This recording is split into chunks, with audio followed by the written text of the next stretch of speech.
Hello guys, जैसे कि आपने दो पार्ट में देखा कि मेरी लाइफ में आजकल क्या चल रहा है, तो मैं तीसरा पार्ट लेके आई हूँ आपके साथ, वो भी सबूत के साथ। क्योंकि कोई भी लड़की ऐसा नहीं चाहेगी कि अपने घर वालों के खिलाफ जाके किसी और लड़के से शादी करे। मेरी बहुत ज़्यादा मजबूरी थी, मेरी बहुत ज़्यादा परेशान थी, प्रॉब्लम थी मेरी लाइफ में बहुत ज़्यादा। इस वजह से मैंने एक कदम उठाया और फिर भी मैंने पूछा था घर वालों को, जो वो झूठ बोलते हैं हमेशा, उसका सबूत मैं आपके साथ लेके आई हूँ। अभी देखना आप ही सबूत अभी। और उसके अलावा भी जो मैंने बड़े बड़े थे हमारे परिवार में, उनका नाम मैं नहीं ले सकती, ना मैं लेना चाहूँगी, लेकिन मैंने उनको बोला था, 2-3 जनों को मैंने बोला था कि ये प्रॉब्लम हो रही है मेरे साथ, आप लोग इसका सोल्यूशन निकालो। लेकिन उन्होंने कोई रिएक्शन नहीं किया, कोई भी सोल्यूशन नहीं निकाला उस प्रॉब्लम का। उल्टा मैंने रो रो के बोला, उनको समझाया, लेकिन उन्होंने कुछ भी नहीं, और उल्टा उनकी साइड ली, मेरी कभी साइड नहीं ली। इस वजह से मुझे कदम उठाना पड़ा, या तो फिर मुझे सुसाइड करना पड़ता। इन्होंने समझाया, मैंने भी नहीं, क्योंकि मुझे सुसाइड करना ही नहीं था। मैं इनकी वजह से मैं क्यों सुसाइड करूँ, काम करेंगे और सुसाइड करूँ मैं।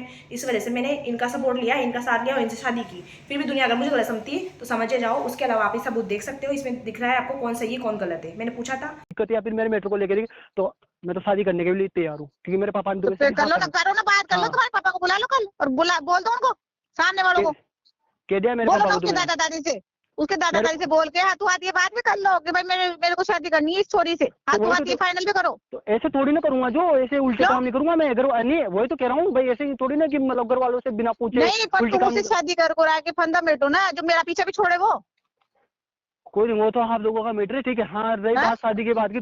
तो गाइस, जैसे कि आपने अभी ऑडियो सुनी होगी और उससे साफ जाहिर हो रहा है कि मेरी मम्मी ने इनसे बात भी की थी फोन करके, और कहा था कि आपने सुना ही होगा कि आप पीछा पड़े लो, करो, पूछ लो, कर लो शादी, वरना हम 2022 में शादी करते हैं। किसी का नाम लेना चाहते हैं, किसी का कोई मस्ती निकालना चाहते हैं, वो हमारी लाइफ में बहुत खुश है। और ये सबूत मैं पहले भी दिखा सकती थी, लेकिन मुझे कोई से मतलब नहीं था, लेकिन मैंने अब दिखाना मजबूर कर रहे हैं मुझे दिखाने पे, इसलिए दिखा रही हूँ। वरना मुझे कोई इंटरेस्ट नहीं उनकी लाइफ में इंटरफेयर करने में, उनका नाम लेने में। आप लोगों ने सबूत देख लिया, फिर भी आप उसको सही समझो, मुझे गलत समझो तो समझे जाओ। और ये बड़े बड़े जब कहाँ चल गए थे, तब मैं उनसे पूछ रही थी, बड़े बड़ों से पूछा था, लेकिन उन्होंने किसी का शेयर नहीं किया, हमेशा उसकी पक्ष ली, उसकी साइड ली, उसको सही बताया, मुझे गलत बताया। तब कहाँ गए थे, सब मर गए थे क्या? जब उन्होंने मुझसे आके पूछा कि बेटा तेरी लाइफ में क्या चल रहा है, तेरे पापा नहीं है, तो तेरे साथ क्या हो रहा है, किसी ने कुछ नहीं पूछा। जब किसी ने पूछा मुझसे कि तेरे दादा तुझे कैसे रखते, मेरी पढ़ाई के बारे में, मैंने किसी की चीज़ के बारे में पूछा, मेरा भी ने जब मुझे सपोर्ट किया, मेरे अभी ने मेरा साथ दिया, मेरे अभी ने बोला कि तू दादा दादी को बोल, लेकिन मैं उनसे नहीं बोल पाई। देखो, मैं साफ कहती हूँ। और अगर गाइस उस दिन अगर मेरा आज मेरा साथ देते और बोलते कि बेटा तू सही है, ये गलत है, मैं इसको समझाऊंगा, तो मैं कभी भी ऐसा काम नहीं करती। और गाइस, मैंने बहुत सारे लोगों को बोली थी बातें, लेकिन किसी ने मेरा साथ नहीं दिया।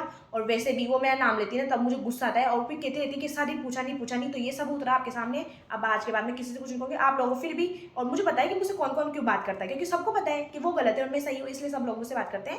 इसलिए थैंक यू। अगर आप मुझसे बात करनी है तो ठीक है, वरना नहीं करनी हो तो मुझे कोई दिक्कत नहीं है, मुझे किसी से कुछ काम नहीं पड़ने वाला। बाकी मुझे आपको बताना था कि वो गलत है और मैं सही हूँ।